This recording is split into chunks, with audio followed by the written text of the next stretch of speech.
Mes chers compatriotes, c'est avec une très grande joie que je m'adresse à vous à l'occasion de la commémoration de l'indépendance de notre pays.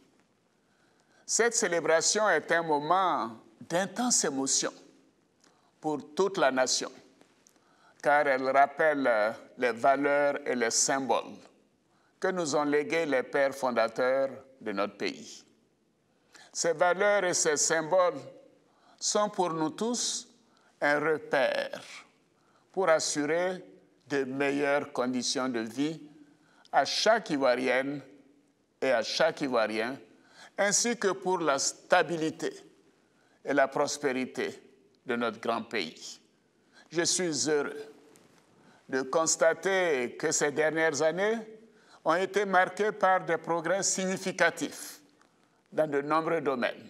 Il s'agit notamment du renforcement de nos institutions et de l'état de droit, de bonnes performances économiques de notre pays, qui se classe parmi les plus dynamiques du continent et du monde, de la hausse des revenus de nos parents paysans, des fonctionnaires et des salariés du secteur privé, d'un meilleur accès de nos populations aux services sociaux de base que sont l'eau, l'électricité, la santé, l'éducation, de l'amélioration de notre cadre de vie grâce aux investissements massifs dans les infrastructures, de la promotion des femmes et des jeunes dans l'administration et le secteur privé, et enfin, du rayonnement de la Côte d'Ivoire au plan international.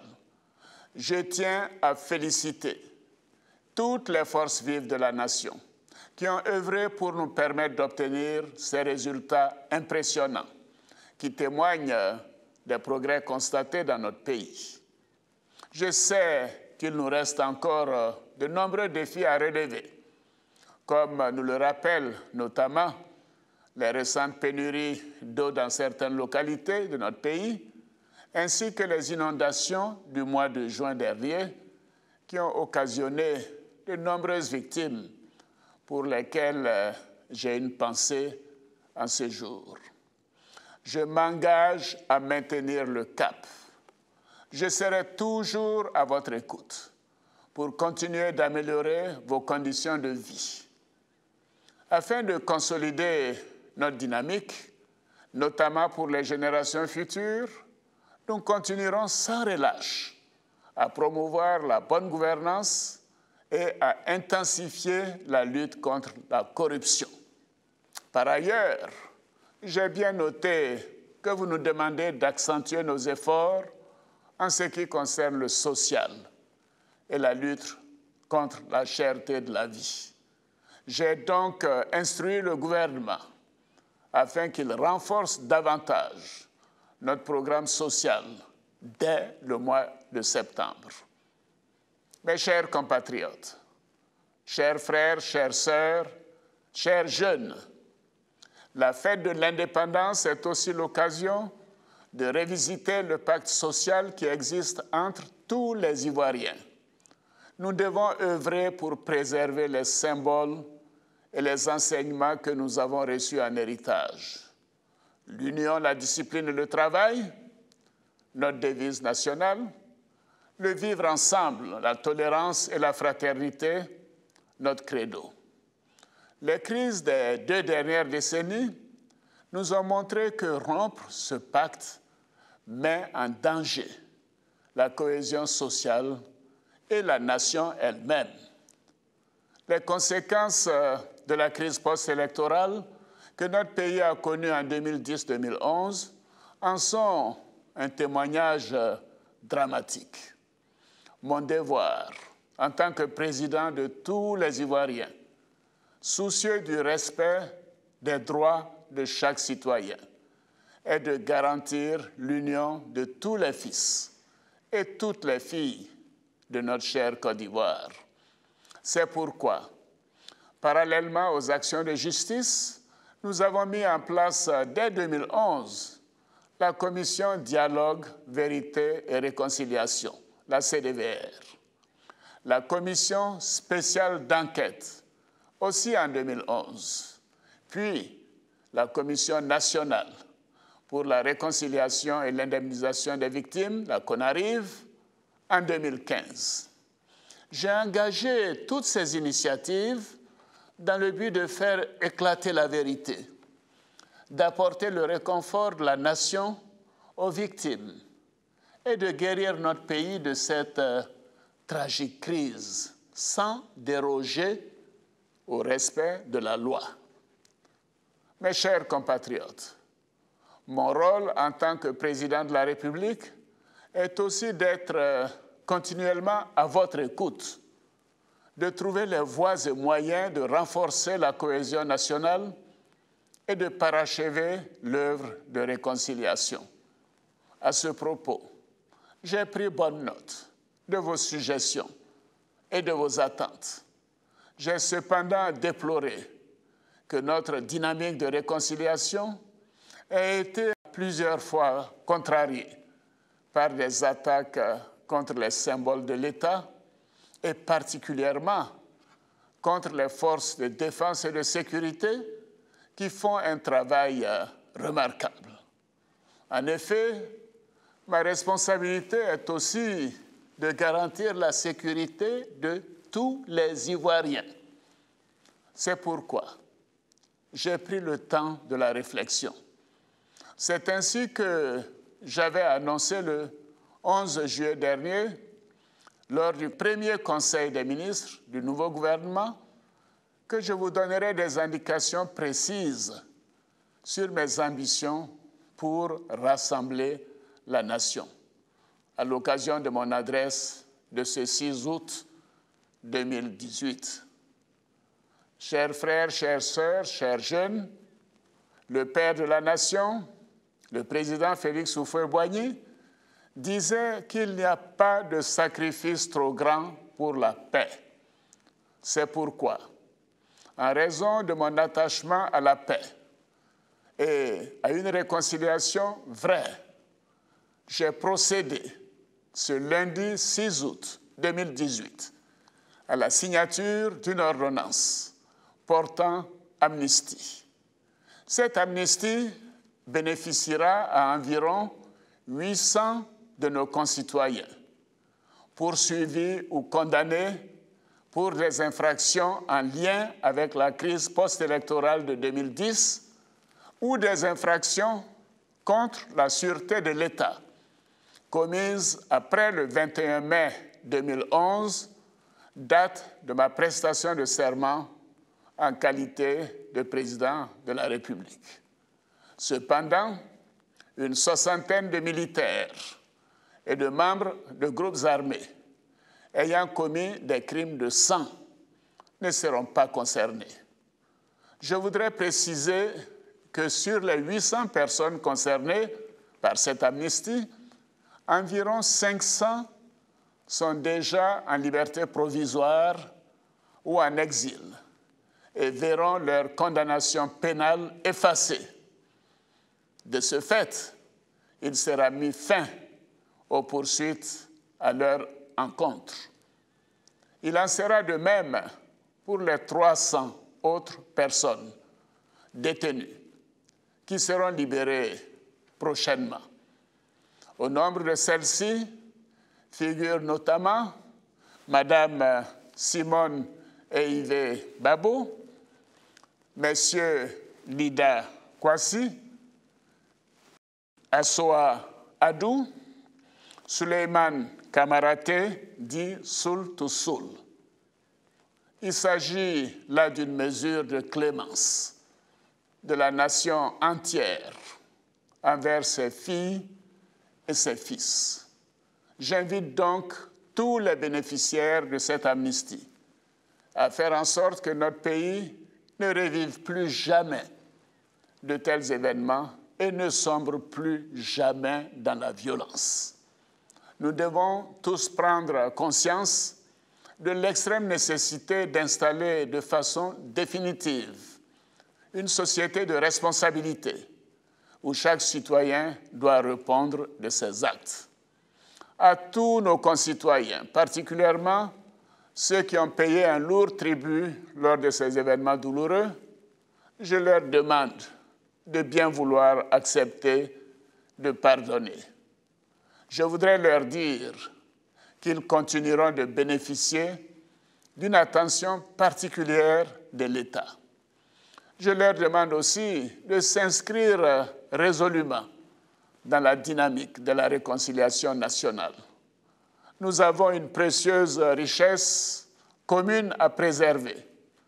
C'est la Côte d'Ivoire, notre grande nation, bâtie dans l'effort, dans la diversité, dans le respect de nos différences.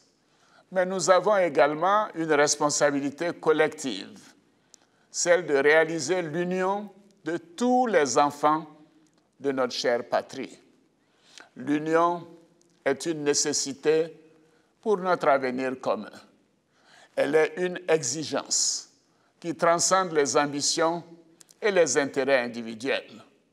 Pour ma part, en tant que président de tous les Ivoiriens et de toutes les Ivoiriennes, je prends l'engagement devant la nation de consolider cette œuvre de cohésion nationale. Mes chers compatriotes, j'ai également suivi avec attention les divers avis sur le processus électoral, en particulier la composition de la commission électorale indépendante. Je voudrais réaffirmer encore une fois que la composition actuelle de la commission électorale indépendante résulte d'un large consensus de tous les acteurs politiques ivoiriens de premier plan après la crise post-électorale. D'ailleurs, ils y sont tous représentés. Cependant, comme le recommande notamment la Cour africaine des droits de l'homme et des peuples, j'ai instruit le gouvernement à l'effet de réexaminer la composition de la commission électorale indépendante et je souhaite, en effet, que les prochaines élections soient inclusives et sans violence. À cet égard, je voudrais en appeler à la responsabilité de la classe politique afin que le débat politique soit apaisé. Je l'ai déjà indiqué, tous ceux qui souhaitent être candidats à l'élection présidentielle de 2020 pourront l'être conformément aux dispositions de la Constitution de la Troisième République. Mes chers compatriotes, au moment où la Côte d'Ivoire célèbre ses 58 ans d'indépendance, je vais réaffirmer ma foi en la jeunesse et ma conviction dans le renouvellement des générations. Comme je l'ai déjà souligné, nous devons travailler pour transférer le pouvoir à une nouvelle génération de manière démocratique en 2020. Notre pays est riche d'hommes et de femmes, jeunes, compétents, qui ont reçu une formation de qualité et qui ont appris à nos côtés, comme nous avons appris aux côtés de nos aînés. N'ayons pas peur de passer le témoin.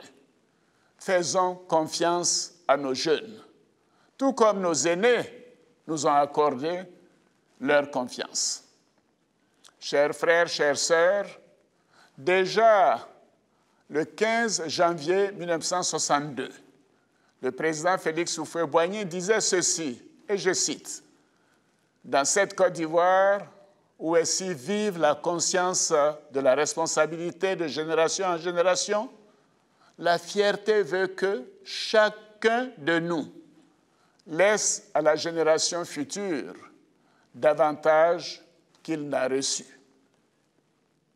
Mon devoir est de laisser dans la conscience de nos cadets une culture plus forte des valeurs de la nation, impact citoyen. Je souhaite qu'au-delà des valeurs d'union, de paix, de fraternité, de tolérance et d'amour, nous développions plus fortement les notions de droit et de devoir citoyen. chacun d'entre nous doit être conscient d'une part de ce qu'il est en droit d'attendre de l'État, de la nation et de ses représentants, et d'autre part de ce qu'il doit à son pays, à sa communauté, à ses concitoyens. C'est ainsi que nous bâtirons une nation plus paisible et plus forte. Mes chers compatriotes, je veux placer cette fête de l'indépendance sous le signe d'un nouveau départ, d'une nouvelle chance que nous nous donnons pour faire grandir la Côte d'Ivoire dans l'amour, dans la confiance mutuelle et dans la solidarité. L'histoire récente de notre pays, tout comme l'évolution du monde, nous oblige à bâtir une Côte d'Ivoire nouvelle, une Côte d'Ivoire plus forte, plus tolérante et plus équitable, une Côte d'Ivoire stable, condition sine qua non au développement, à la prospérité et au bien-être de chaque Ivoirien et de chaque Ivoirienne. Cette Côte d'Ivoire nouvelle est en marche et notre pays continuera de rayonner à travers le monde. Je vous souhaite une bonne fête de l'indépendance et je vous invite tous au grand défilé militaire qui se déroulera demain, 7 août 2018, sur le boulevard Giscard d'Estaing. Et cela fait 38 ans que la célébration de notre indépendance ne s'est pas faite dans ce format à Abidjan, en dehors du palais présidentiel. Ce sera donc un grand moment de rassemblement et de fierté pour tous. Bonne fête de l'indépendance à toutes et à tous. Vive la République, vive la Côte d'Ivoire, que Dieu bénisse notre beau pays.